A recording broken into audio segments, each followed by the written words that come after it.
Bien-aimés dans le Seigneur, bonjour.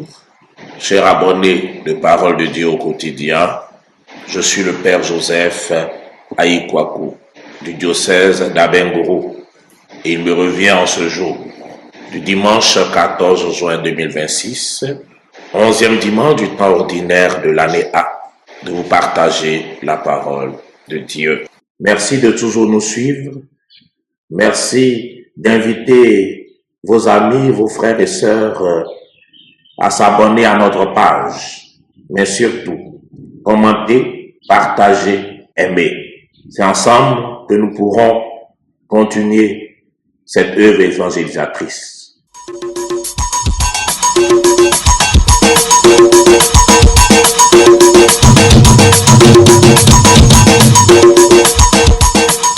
La première lecture de ce dimanche est tirée du livre de l'Exode au chapitre 19, les versets 2 à 6. Au Sinaï, Dieu conclut une alliance avec son peuple, l'alliance qui engagera à tout jamais le Seigneur de l'univers et le peuple d'Israël. Et la première lecture de ce dimanche constitue le prologue de l'alliance, le discours d'ouverture prononcé par Dieu. Il commence par ces paroles. « Vous avez vu ce que j'ai fait à l'Égypte, comment je vous ai porté comme sur les ailes d'un aigle et vous ai amené jusqu'à moi. » Et le discours de Dieu se poursuit ainsi. « Et maintenant, si vous écoutez ma voix et gardez mon alliance, vous serez mon domaine particulier parmi tous les peuples, car toute la terre m'appartient, mais vous serez pour moi un royaume de prêtres, une nation sainte. » Le choix que Dieu a fait de ce peuple pour sa part personnelle, comme dit le texte, c'est ce qu'on appelle l'élection d'Israël. Elle est un sujet constant d'émerveillement pour le peuple juif. En témoignent ces quelques versets du psaume 99 qui nous est proposé en ce dimanche. Le Seigneur est Dieu, il nous a fait et nous sommes à lui. Nous, son peuple, son troupeau. Quant à la seconde lecture, elle est tirée de l'épître aux Romains, au chapitre 5, versets 6 à 11. Pour l'apôtre Paul, il est évident que la venue de Jésus-Christ a marqué un tournant dans l'histoire de l'humanité. Laissée à elle-même avant la venue de Jésus-Christ, elle ne pouvait que se fourvoyer. Elle était dévoyée. Quand Paul dit que nous n'étions encore capables de rien, cela veut dire que nous étions incapables de nous dégager du péché, ou du moins nous étions incapables de retrouver notre chemin.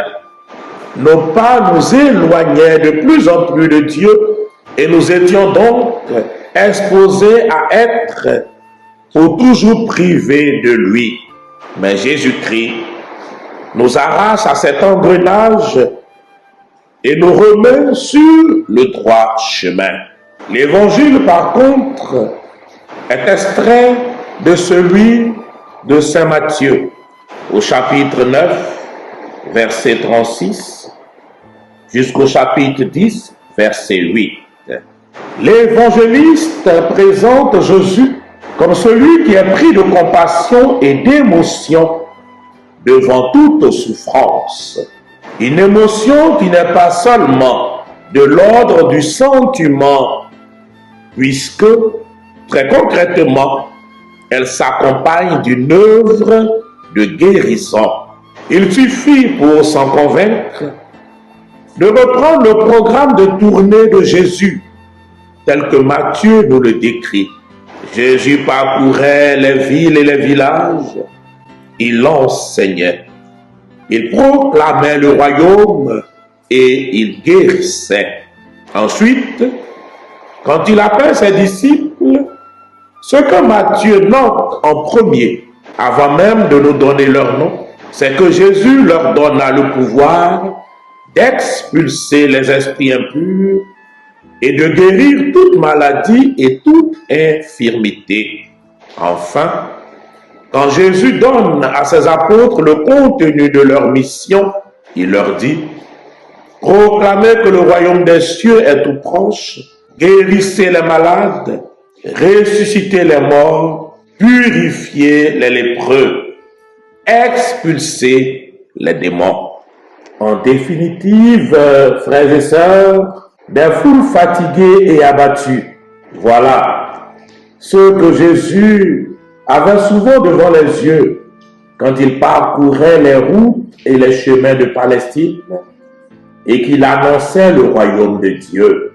Alors ceux-là se pressaient autour de Jésus pour entendre une parole de confiance, pour demander une guérison, pour retrouver espoir et courage. Et si Jésus a choisi de former un groupe de 12 disciples, c'est justement pour que ce groupe aille à la rencontre des foules fatiguées et abattues.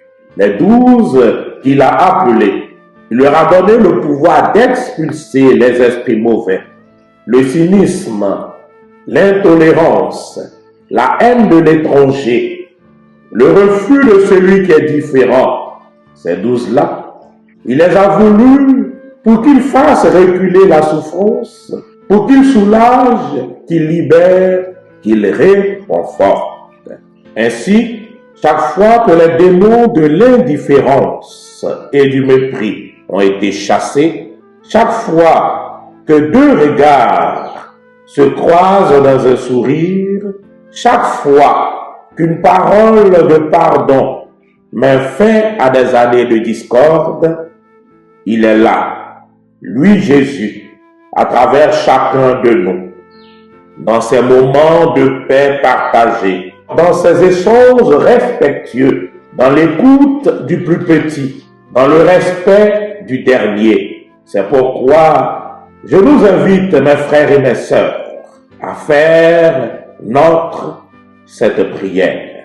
Christ, tu n'as pas d'oreilles, tu n'as que nos oreilles pour entendre le cri de nos frères. Christ, tu n'as pas d'yeux, tu n'as que nos yeux pour voir en tout homme un frère à aimer. Christ, tu n'as pas de lèvres, tu n'as que nos lèvres pour parler de toi aux hommes d'aujourd'hui et leur annoncer la bonne nouvelle de ton amour. Christ, tu n'as pas de mains, tu n'as que nos mains pour transformer ce monde et le rendre habitable pour tous. Christ, tu n'as pas de pieds, tu n'as que nos pieds pour conduire les hommes sur ton chemin. Christ a besoin de toi, moi, nous tous, pour guérir, redonner confiance, soulager, accompagner, annoncer la bonne nouvelle de l'Évangile à tous les âges de la vie. Priez donc le maître de la moisson d'envoyer des ouvriers pour sa moisson. Lui qui vit et règne pour les siècles et les siècles. Amen. Le Seigneur soit avec vous et avec votre esprit. Que Dieu Tout-Puissant vous bénisse, le Père et le Fils et le Saint-Esprit. Amen.